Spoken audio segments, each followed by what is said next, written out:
Hey guys, today's video is for the Polaris General XP 1000 or General 1000 owners. Now, if you have a new machine or a used machine, one of the first upgrades you want to do is get a better skid plate on there. That's because the stock one, it works okay. But if you want full coverage and maximum protection underneath your machine to protect your coolant lines, your drive shaft, and all the way up to the rocker panels, you're going to want to upgrade that skid plate. Now this one here is from Tusk. It's the Quiet-Glide Skid Plate. It's made from 3/8 inch thick UHMW, and it gives you full coverage underneath your machine. Now the install process for this is pretty straightforward and simple, so let's go ahead and get started. To start out, I've laid out all of the hardware in order, and I've compared that to the instructions to make sure everything is there. And you also want to look through those instructions to get familiar with the install process. To get this job done, I've got a T40 and T30 Torx bit. I've got a 5mm Allen in two different options and a 10mm socket. We've got a flat blade screwdriver, auto centering punch. You can just use a hammer and a punch if you don't have one of these. And then I've got a plastic rivet removal tool. You can use the screwdriver instead. And then other than that, we're using a drill, impact driver, a heat gun, and some safety glasses. Over at the machine, we have it tipped on its side. We do not recommend doing this. This is for demonstration purposes only. We recommend driving your machine onto some machine ramps to gain some clearance from the ground to your skid plate. Once you have your machine off the ground, you want to remove your stock skid plate. We've gone ahead and done that. We're going to start by installing the rear skid plate section first. And you'll notice if you look at your instructions, for all the mounting locations, you have a corresponding hardware group. So we're going to start in the front. This is going to be hardware group D. That's a 25mm bolt and a cup washer. And we're going to go into a pre-existing mounting location in the frame. And as you install all of this stuff, we're leaving the hardware loose until a later step. After that, you want to center up this rear section from side to side. We've got 5 mounting locations left, and we're going to use hardware group C. So before we install the hardware, what we need to do is, once you have everything lined up where you want it, you want to use a punch or an auto centering punch like this. Mark each location. You're going to do one at a time. So you want to mark that, then drill it, and then once that's drilled out, you're going to install, again, hardware group C. So that's the 3/4 inch self tapper and cup washer. Again, leaving a little bit of adjustability, and then we'll go through the remaining locations and do the same thing. Now for the rear middle section, we have hardware group D again. And keep in mind, hardware group D is just going into existing holes in the frame. Next, we have hardware group G on each side of this middle mounting location.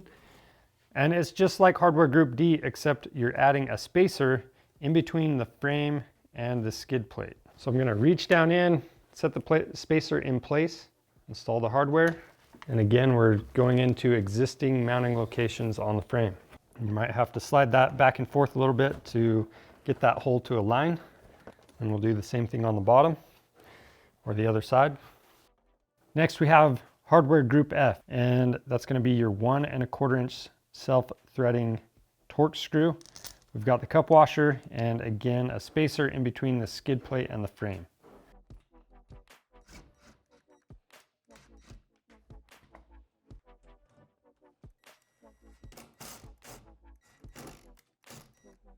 And then back here we have hardware group C in these two locations. And before you drill anything, always make sure you have the skid plate centered side to side. Now we're not doing hardware group E at this time on that rear middle section. And we're going to move to the front middle section, starting with hardware group D. Now there's 2 D mounting locations. We're only going to do this one in the middle. We're not doing the front one for now. After that, we have hardware group G on both sides.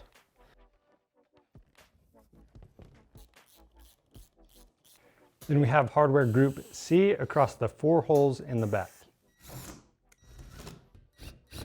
Next, we have a couple of clamps for the front of the skid plate. We need to get those installed. So to gain access to that area, we're going to remove, or at least move this fender flare out of the way. So you've got plastic trim clips and a couple screws. I'm just doing the bottom 3 clips and just pulling it aside, but if you want to remove the whole thing, you can go ahead and do that.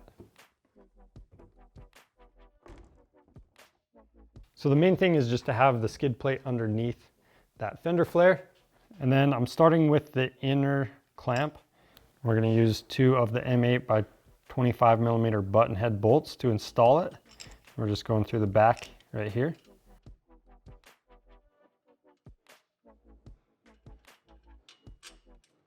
Once you have your clamp lined up where it needs to be, you can go ahead and tighten down the 2 screws. Now we can install hardware group H through the 2 mounting locations in the skid plate. We're going to leave those loose. Now for this outer clamp, it's a little different. I'm moving the mud flap out of the way.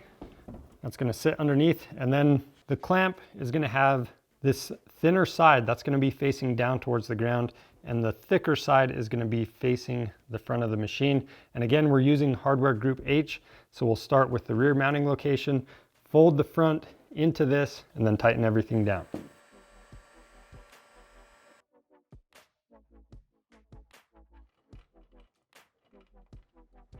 And now we'll do those same steps on the other side.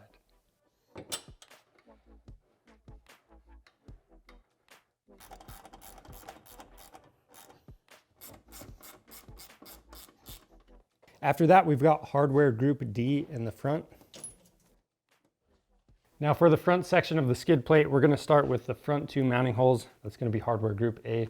So the 1/4 inch self-threading screw and the M6 washers. And then we're going into the 2 existing holes in the frame. So now I'm going to slide the skid plate as far forward as I can. That's going to help with fitment. And then for these middle 2 locations, I have hardware group B. So that's going to be the nut plate that's going behind the frame.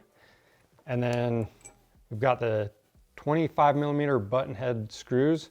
They're going to go through the cup washer, through the skid plate, into the nut plate.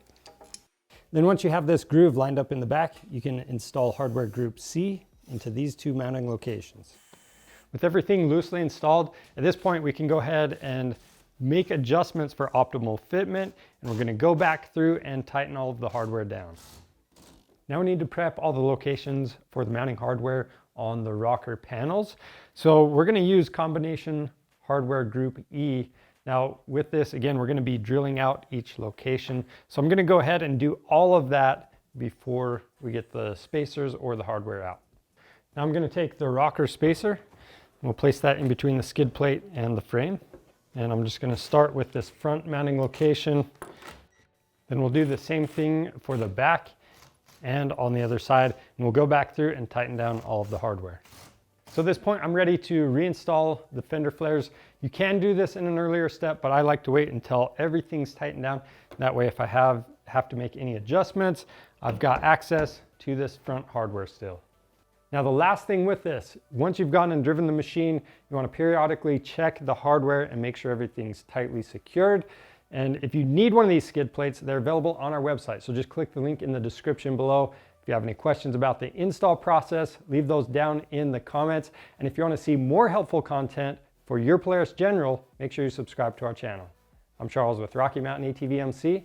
Thanks for watching.